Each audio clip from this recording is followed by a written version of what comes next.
Now turn up.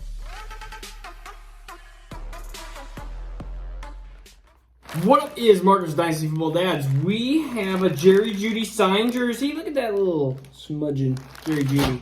Mr. JJ. Well, I guess Justin Jefferson's JJ. But if you're new to the channel, we are giving away that jersey at 1,000 subscribers, which is soon here. Now, we're gonna do training camp news and we're gonna do some injury updates as well. But I will say, we are giving away the signed football this weekend. I'm going to be giving this away for any of the Patreons. Right now, I think we have 3 or 4. Now, if you have questions on the leagues, if you are a super dad, then you are automatically a part of the league for how many ever we get in the next probably weekish. If you are just a dynasty dad, how many teams we have, let's say if we have 10 and we need one more, or let's say 11 and we need one more, then you have a chance of being part of it. It's not a guarantee. But at this point, it's kind of likely. Let's just say we have another 5, 6, 7 people. Then everyone that is a Patreon that contributes some sort of money will be a part of a league. And we're going to be talking a lot of the league on this channel, whether it's trades or reactions or things like that. So if you want to be talked about, then you can actually be a part of the league and just, you'll hear your name quite often. All right. So rumors are Deshaun Watson to the Eagles. So Deshaun Watson to the Eagles, is it true? Is it false? Like, what does it mean? I mean, at this point, Jalen Hurts, I feel like every couple months they were talking about Jalen Hurts not being the future. And I think that's just something to note in Dynasty. Jalen Hurts, I don't believe is the future quarterback in the Eagles in 2023, we'll just say. So you have a year, maybe 2, maybe a year and a half. But I think Jalen Hurts' days are kind of numbered. He's like the Tim Tebow-ish effect. He might be good, but I think that Tim Tebow, boom, was easily replaceable, easily taken away, and I think that Jalen Hurts is that same thing. Now, Deshaun Watson being here, Deshaun Watson still has a lot of legal issues at hand. Just know that 2021 is probably not a season that he's going to be playing. So know that. But if you're in the rebuild, and if you're trying to lose, like quote unquote, trying to tank, a good way would be to get Deshaun Watson because he's not going to help your team for 2021. But I think he's an excellent option for teams 2022, 2023, and for a team like a contender, he has not that much value this year. So that's a big hurt. Like, do I want to carry Deshaun Watson or do I devalue my quarterback? Do I knock down a couple pegs and get a guy that can start for 2021? So note that. We haven't talked about this. Carson Wentz injury. It's just a bummer. It's a bummer because Carson Wentz he's gone from North Dakota State where he had all this talent coming in and he was looking amazing and then tore his ACL on that touchdown run. It just, his downward spiral has seemed to have an effect. And now that he's back with Frank Wright, we thought, oh my goodness, it's going to be super pumped, super thrilling. But unfortunately right now, it just, I am really cautious on any Indianapolis pass catcher. Paris Campbell, I'm kind of basically, I'm moving down my thoughts about him. Michael Pittman Jr., I like Michael Pittman Jr., but he also doesn't fit the analytics of having a breakout sophomore year, and we've done a video on that, and maybe I can further explain that if you have a question on that. So right now, it's kind of like, well, what do we have? And it's Jonathan Taylor. And I think Jonathan Taylor, even in the 2021 realm here, I think his touchdown upside is going to be muted a little bit with no Carson Wentz. That offense is going to be really, really interesting. I think the defense is going to be really good. I think they're going to be in a lot of low-scoring games. So you're going to see a lot of, like, potentially, like, the Derrick Henry games, maybe even, like, pre-Tannehill, like, with Mariota. So that's what I think you're going to get. We're going to do some hamstring injuries, unfortunately. So hamstring injuries, I know I've gone through 8 years of schooling, 4 of those being graduate based on health. And so hamstring injuries are horrible. You do not want to hear about hamstring injuries right now. And you definitely don't want to hear about them in the next couple weeks. They linger, they suck, and they take the life out of their season. It really does. And so just some players to note and to temper some expectations on. Kenny Golladay tweets his hamstring, might be ready for the season, might not. I've heard this from Alshon Jeffrey 8 million times. It just happens. And so Kenny Golladay is somebody that I am now moving down just a couple spots. Like if I have a tiebreaker between him and Allen Robinson, I'm now taking Allen Robinson over Kenny Golladay.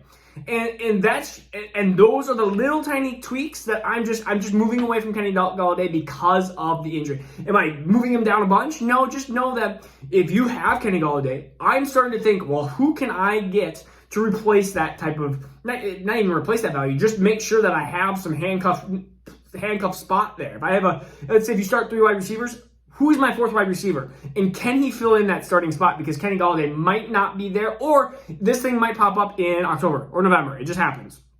Another one is Marquise Brown. He also tweaked his hamstring. And then Rashad Bateman had some muscle soreness and tightness or whatever it might be. That just could be, it could be anything out of that. That's just a comment or a quote by one of the beat writers. So I say Marquise Brown is somebody that I'm not even thinking is a top 50 wide receiver. Yeah, right? And I never even really cared. He was not one of my favorite wide receivers even coming into the draft of 2019. And so right now it's just like, I think it was 2019, yeah. I was doing the math in my head. And so Marquise Brown, I'm not a big fan of Marquise Brown.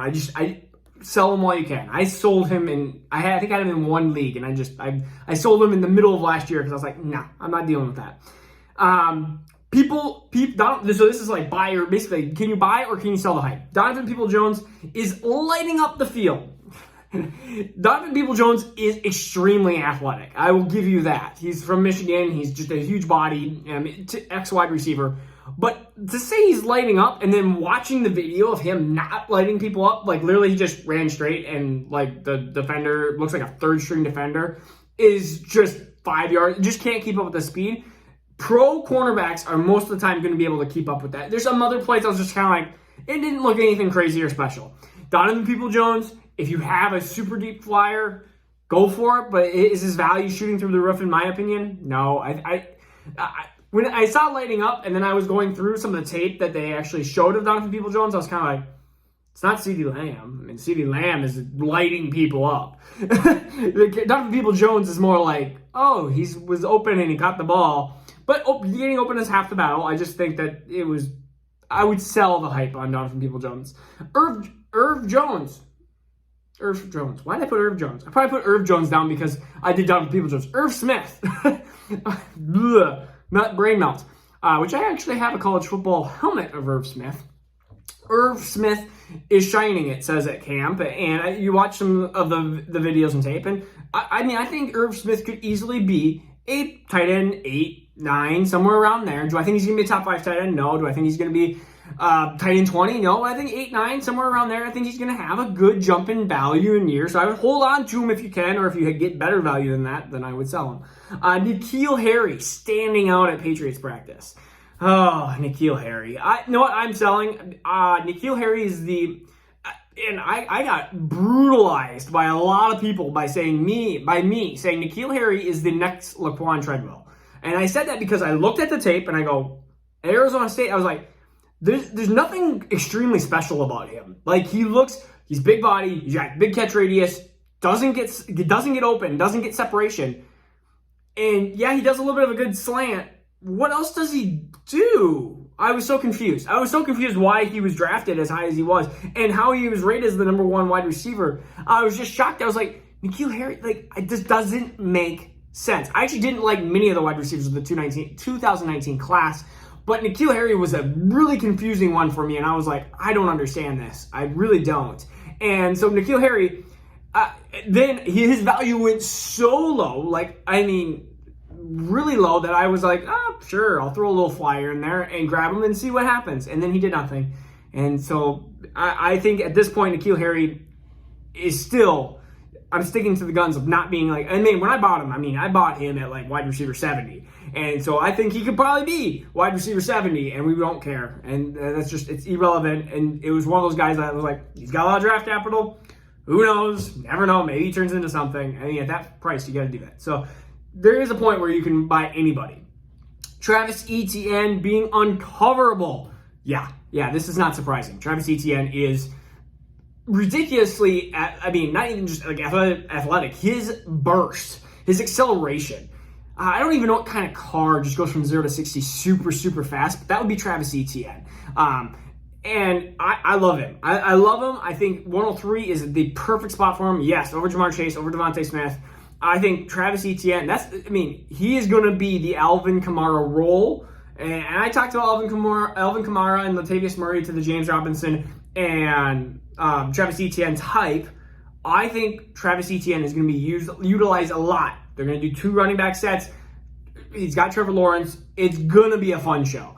And I really love the top 3 running backs. And that's partly why they're 1 through 3, and there's a big drop-off to Trey Sermon and Michael Carter. A big drop-off. And so that's a problem, too. And that's why some of the running backs are so high, in my opinion. Devontae Smith hurt his MCL. This happens, unfortunately, in the NFL. And just something wide receivers were not looking to excel right off the bat. Sometimes it takes a little bit of time for wide receivers to get into the NFL. Even Justin Jefferson had a bad first couple weeks going into the NFL. Just know that Devontae Smith is probably going to start off slow, and that is okay. Just know that it might even lead the door to Jalen Reagor, which, it is what it is. I honestly think this is going to be a Miles Sanders, Jalen Hurts run option. You're going to get Kenneth Gainwell in there as well. And I think that's what it's going to be. Kenneth Gainwell, again, depending where he goes in some of these leagues, he might even be a little bit of a steal because I think he's going to be used a lot into that kind of beta running back role. All right. And last one, because we got to end at the best. Bryan Edwards, once again, he's not Terrell Owens. He's Randy Moss. I hear all these different things. Bryan Edwards is sometimes the most fun player to own in preseason because he's like 6'3", 225 pounds, and he looks amazing in preseasons. Will that ever translate to the NFL? Who knows? He might be just Mr. Preseason. But gosh, I mean, a second-round pick in 2020, I would probably easily rather have a 2021 second or 2022 second or even 2023 second. Any of the seconds, I would rather have Bryan Edwards than those seconds, just individually. If you were to combine, let's say if somebody was like, 2021 second and third, and you get Bryan Edwards, I'll take Bryan Edwards. I'll take him at that price. I think he's worth enough to be kind of, if you were to, let's say, just put him into this class, because he had an early breakout and stuff, and if you were to put him in this class, I would put him right behind kind of probably the Moores. Yeah, so like Elijah Moore, Rondell Moore, and then kind of right into there, Bryan Edwards, Terrace Marshall, like that kind of group, right into that kind of period of time. Because I think Bryan Edwards is still, he has that upside. He has that upside, and he has the downside of being nothing. And so there's that. And so, but the Raiders don't have that alpha wide receiver. And I don't think that that's Henry Ruggs. I think Henry Ruggs is the McCole Hartman. Like, yeah, he might get some good stats, but when can you bank on it? And can you... McCole Hardman and Henry Ruggs are perfect for if you're down by like 30 points and you're like, man, this is really, I don't know if I can come back. And you have McCole Hardman or Henry Ruggs for a late player game, you just sneak them in there, and if they score 0, you already lost. If you score 30, then you're back in it, guys. So, again, we're going to keep up with the headlines. Enjoy the Hall of Fame game. I believe that, I'm pretty sure that's tonight. I don't even know who plays yet because I haven't looked it up because I'm just going to surprise myself. Plus, I have some sand volleyball playoffs tonight. So I'm actually more worried about that. And then I'll watch some tape afterwards. All right. Peace out. Take care. Make sure you join the league. All right. See you tomorrow. Now turn up.